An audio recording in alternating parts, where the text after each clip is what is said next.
Salam les amis, j'espère que vous allez bien. Dans cette nouvelle série de vidéos, nous allons explorer les subtilités et les causes et les mécanismes d'une défaillance de bâtiments et d'autres structures.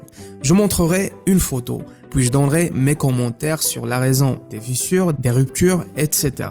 Mais avant de nous lancer, si vous êtes nouveau ici, n'oubliez pas d'appuyer sur le bouton d'abonnement et d'activer la cloche de notification pour ne jamais manquer mon contenu.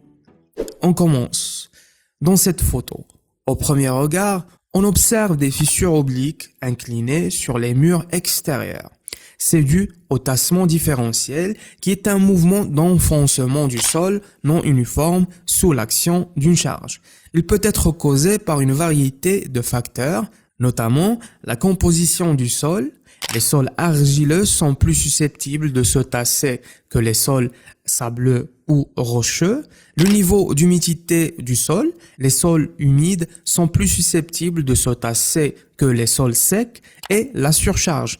Les structures plus lourdes exercent plus de pression sur le sol, ce qui augmente le risque de tassement différentiel. On peut voir l'effet du tassement différentiel dans cette photo. Et l'un des mesures pour atténuer l'effet du tassement différentiel est l'utilisation de fondations appropriées. Les fondations doivent être conçues pour répartir uniformément la charge sur le sol.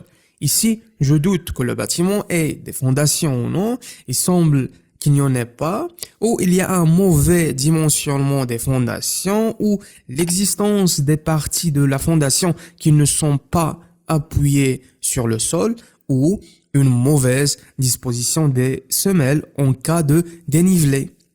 Comme vous savez, lorsque le bâtiment est fondé sur plusieurs niveaux, il faut espacer les fondations au moins 1,5 fois la hauteur du dénivelé pour éviter les problèmes d'interaction entre fondations qui peuvent être faites avec des micro-pieux. Une autre mesure pour atténuer le problème de tassement différentiel est le drainage du sol qui permet d'éviter l'accumulation d'eau qui peut entraîner un tassement différentiel, comme j'ai dit. Et je crois, dans ce projet, on n'a pas fait une étude de sol avant les travaux. Parce que si des sels solubles comme les chlorures de sodium entrent en contact avec les eaux de ruissellement, ils se dissolvent et créent une solution concentrée. Cette solution attire et lie les molécules d'eau aux particules du sol, réduisant ainsi l'espace entre elles et provoquant le gonflement du sol.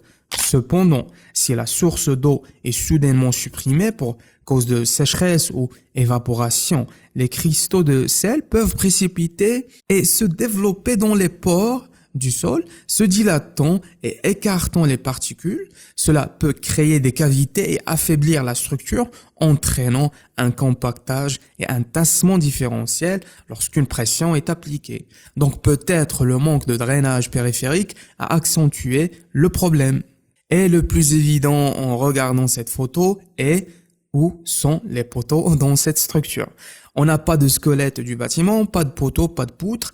Bien que construire uniquement avec des murs en bloc sans poteaux ni poutres soit théoriquement possible dans certaines conditions spécifiques, cela n'est généralement pas recommandé ni sûr pour la plupart des bâtiments. Un tel bâtiment en maçonnerie de 4 étages ne peut pas exister. On a le poids des planchers et des toits repose entièrement sur les murs.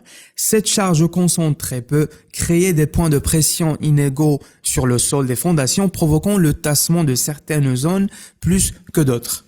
Comme vous savez, les poteaux et les poutres agissent comme des attaches horizontales qui aident à stabiliser les murs et les empêcher à se gonfler vers l'extérieur sous la pression. Sans ce renforcement, les murs sont plus sujets aux fissures et aux inclinaisons, ce qui peut exaspérer les tassements différentiels. Et c'est quoi l'histoire de cette photo? Ces deux bâtiments inachevés d'un complexe d'habitation pour familles à risque au Brésil ont été condamnés en raison de graves problèmes structurels. Ces bâtiments faisant partie d'un programme qui était destiné à arbitrer des centaines de personnes déplacées par des glissements de terrain et vivant dans des conditions précaires, ont fini par être démoli. C'est comme si aucun professionnel du domaine a fait partie de l'exécution d'un tel projet. On n'a pas de conception, pas d'études, pas de design et une très très mauvaise exécution.